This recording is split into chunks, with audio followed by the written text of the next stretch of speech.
Hello, Ayikaile here, your legacy goddess and financial freedom coach.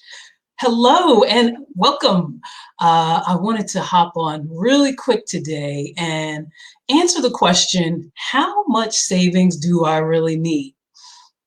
I get this a lot, and people not really getting the essence of what savings provides. Sometimes people feel like they're just going through the motions and doing what they hear they're supposed to do, but it doesn't end up being effective or really connect unless you know why you're doing it, right? So I'm hoping to provide a little insight as to, the purpose of savings and how much you should really have. So first, know this, there are two types of savings. So there's the savings that are for surprises. When things pop up unexpectedly, some people call them emergencies, and something like your car breaks down, you need a new set of tires, your HVAC system at home, blows out and you need to get a new one and replace it. Or even something like a family member may pass away and you need to do a quick trip unexpectedly out of town to attend the services.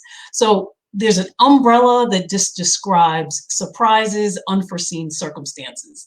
The other type of savings is savings for goals. So if you want to take that dream vacation to Bora Bora, if you want to take a nice ski trip, family ski trip, girls ski trip,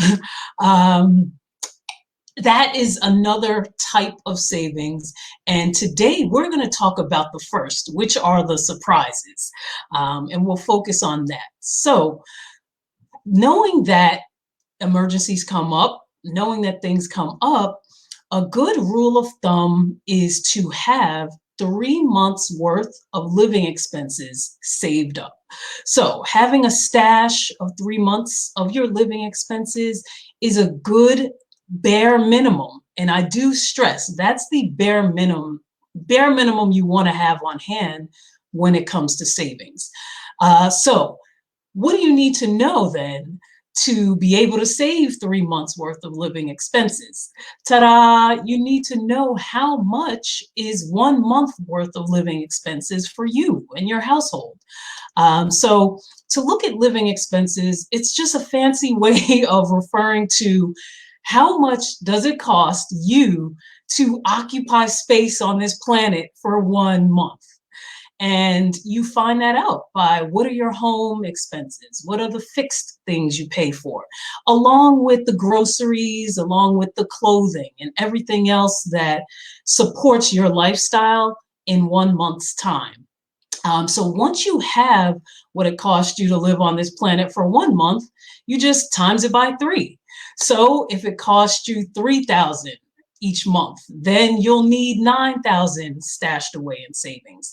If it costs you $10,000 a month to live, you'll need $30,000 a month stashed in savings. If you cost $100,000, then you need $300,000 in savings. And of course, if it for your ideal lifestyle, or even more, if it's $1 million a month, then you'll want to have 3 million on hand in savings, and on and on. You get the point. So if you don't have 3 months at a minimum in savings, what I find is people are more prone to go deeper into debt because they rely on credit cards, loans for the surprises when they pop up. Again, another circumstance that happens is it may be a sign that you may be living paycheck to paycheck. Some people that I speak with say, how do I even come up with the money to stash away the 3 months worth of living expenses? And that is probably an indication that you are living paycheck to paycheck. And that is something that needs to be fixed so that you are able to set aside an adequate amount of savings.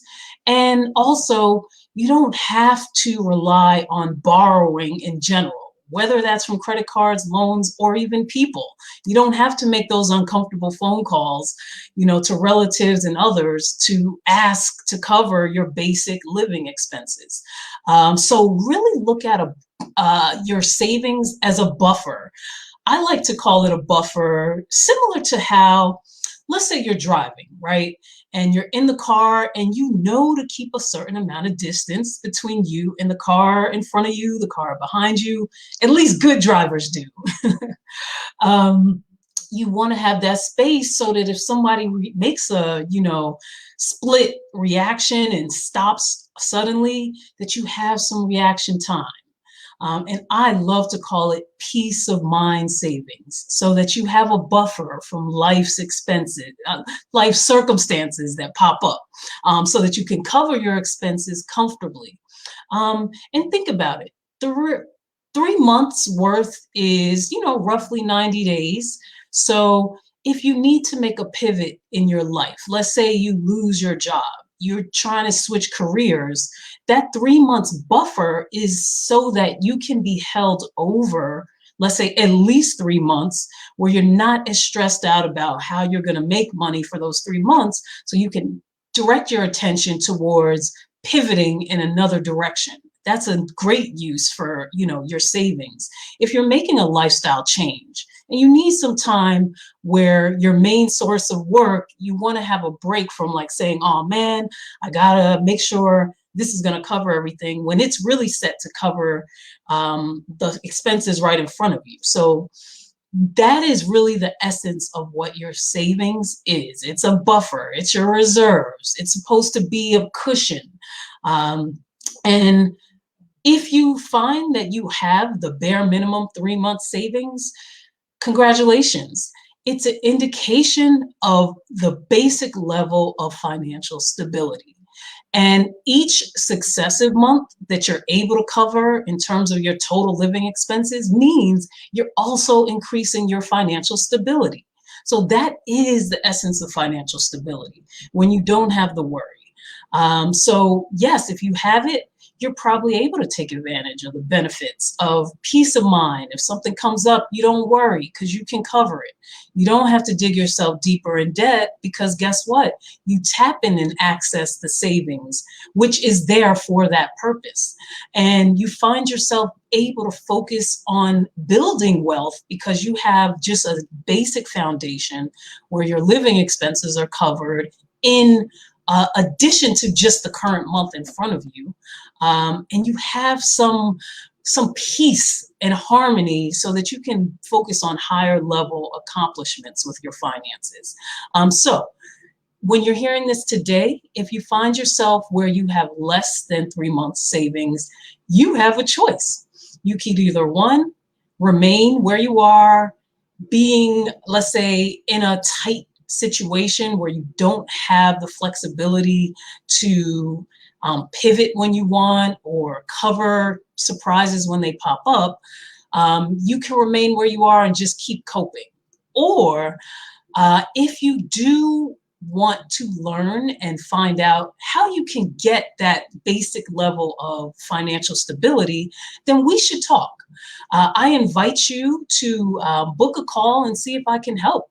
And if there is something better to help out your circumstances, I can direct you to that too. So I invite you to book a money breakthrough call at mastermymillions.com/call. And let's see how you can implement this for yourself, so that if you are experiencing stress, worry about covering expenses that are unanticipated when they pop up, this is the answer to handle it. And I'll be happy to see if I can help you do that. Again, the website is mastermymillions.com/call. And I look forward to chatting with you. So best to all of you in having a peace of mind and cushion as you go on your financial journey. Until next time, bye now.